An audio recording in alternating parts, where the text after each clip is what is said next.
Orang pendiam sering diremehkan.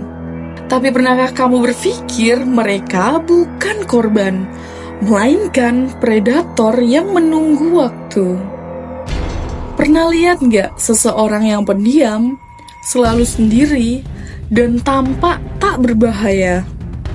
Jangan salah. Banyak kriminal berbahaya memiliki karakteristik ini. Di dunia ini ada dua jenis orang. Mereka yang menjadi mangsa dan mereka yang diam-diam mengamati dan menunggu. Dalam psikologi, ini bisa dijelaskan dengan beberapa teori dan konsep. Yang pertama, teori Power of the Underdog, efek kejutan dalam psikologi sosial. Ada fenomena di mana orang yang dianggap lemah atau pasif tiba-tiba menunjukkan kekuatan luar biasa saat berada dalam tekanan. Ini sering disebut sebagai underdog effect, di mana seseorang yang diremehkan justru menggunakan statusnya sebagai keuntungan mereka agar tidak dicurigai. Tapi saat mereka menyerang, dampaknya mengejutkan dan mematikan. Contohnya, Napoleon Bonaparte awalnya diremehkan karena posturnya yang kecil dan sikapnya yang pendiam. Tapi ketika mendapat kesempatan, ia menunjukkan kecerdasan strategi militernya dan menjadi salah satu pemimpin paling ditakuti. Kedua, The Cobra Effect, efek reaksi tertunda. Ada orang-orang yang lebih suka menyimpan energi dan menunggu momen yang tepat untuk menyerang. Mirip seperti ular kobra yang diam, tetapi sekali menggigit bisanya sangat mematikan. Dalam psikologi kriminal, ini disebut sebagai predatory stalking, di mana seseorang pendiam mungkin menyimpan dendam atau strategi dalam waktu yang lama sebelum bertindak. Mereka bisa terlihat pasif, tapi sesungguhnya mereka sedang mengumpulkan informasi, menunggu celah, dan menyusun serangan yang tak terduga. Contohnya, banyak psikopat atau kriminal cerdas seperti serial killer yang memiliki kepribadian pendiam, tidak bertindak secara impulsif. Mereka menghitung setiap langkah mereka sehingga ketika menyerang efeknya luar biasa. Ketiga, teori The Sleeping Lion, harimau yang tidur. Dalam psikologi kepribadian, orang pendiam sering dikaitkan dengan trait introversion atau introvert, seseorang yang cenderung memproses informasi lebih dalam sebelum bertindak.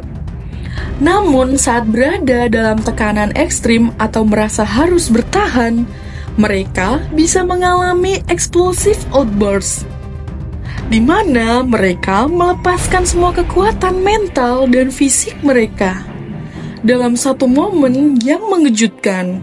Fenomena ini terjadi pada kasus self-defense atau pembelaan diri yang ekstrim. Orang pendiam yang selalu dibully suatu hari meledak dan melakukan sesuatu yang drastis. Karakter fiksi seperti John Wick atau Joker, mereka terlihat tenang, tapi saat sudah dipancing ke titik tertentu, mereka jadi sosok yang tak terhentikan. Orang pendiam bisa menjadi mangsa dan predator, tergantung bagaimana mereka merespon lingkungan mereka. Jangan pernah meremehkan orang pendiam. Beberapa dari mereka adalah korban, tapi beberapa lainnya jauh lebih berbahaya dari yang kamu kira.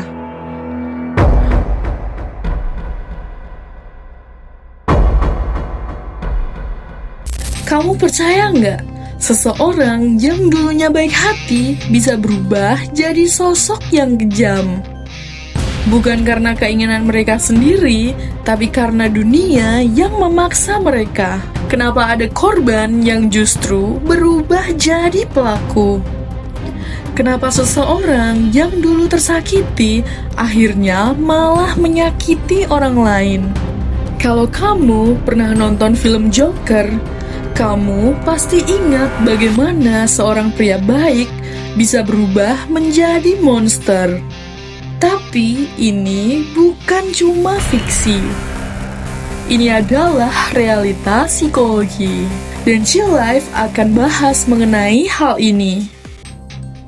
Ketika seseorang mengalami kekerasan berulang, otak mereka akan benar-benar berubah.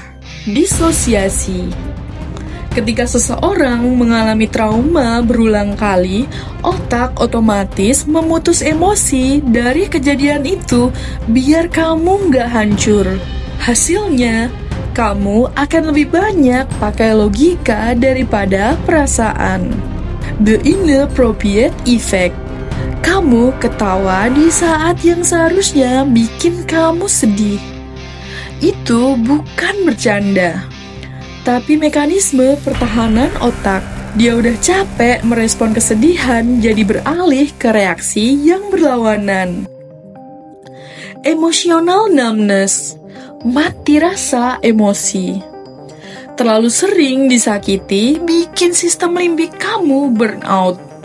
Kamu jadi nggak bisa marah, nggak bisa nangis, cuma bisa diam atau malah ketawa. Joker punya kondisi di mana dia ketawa di saat momen yang nggak tepat. Tapi kalau ini kita lihat secara lebih dalam, itu bukan sekedar penyakit, tapi tanda bahwa dia udah kebal sama rasa sakit. Amigdala menjadi hiperaktif, mereka lebih sensitif terhadap ancaman, gampang marah, bahkan meledak-ledak. Kedua, prefrontal cortex yang melemah akan membuat otak lebih impulsif dan sulit mengontrol diri.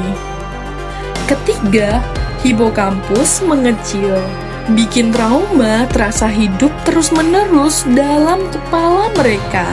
Ada 2 studi kasus yang bisa kita lihat. Pertama, James Fallon, seorang neuroscientist yang menemukan bahwa otaknya punya pola seperti psikopat. Tapi karena dia tumbuh di lingkungan penuh kasih sayang, dia nggak pernah jadi monster. Ini bukti bahwa trauma bukan takdir dan masih bisa dicegah. Kedua, Beth Thomas, seorang anak kecil yang mengalami kekerasan ekstrim dan akhirnya tumbuh dengan dorongan psikopat sampai ingin membunuh keluarganya sendiri. Lalu bagaimana dari sisi psikologi? Pertama, teori belajar sosial. Kita meniru perilaku orang sekitar. Jika seseorang terus disakiti, mereka bisa belajar bahwa kekerasan adalah satu-satunya cara bertahan. Kedua, identifikasi dengan agresor. Korban bisa mengalami sifat pelaku sebagai mekanisme bertahan. Ketiga, disonansi kognitif. Ketika seseorang terus disakiti, mereka bisa mengubah cara berpikir agar rasa sakitnya terasa masuk akal. Gak semua korban akan berubah jadi pelaku. Tapi jika trauma tidak disembuhkan, resikonya sangatlah besar. Kita nggak bisa selalu menyalahkan mereka tanpa memahami apa yang terjadi. Pernah nggak kamu merasa berubah akibat perlakuan orang lain? Atau kamu kenal seseorang yang mengalami ini? Coba share video ini, siapa tahu kamu bisa bantu seseorang menemukan jalan keluar. Dan subscribe akun ini supaya kamu bisa belajar memahami orang-orang di sekitarmu lebih dalam, agar tidak cepat untuk menarik kesimpulan.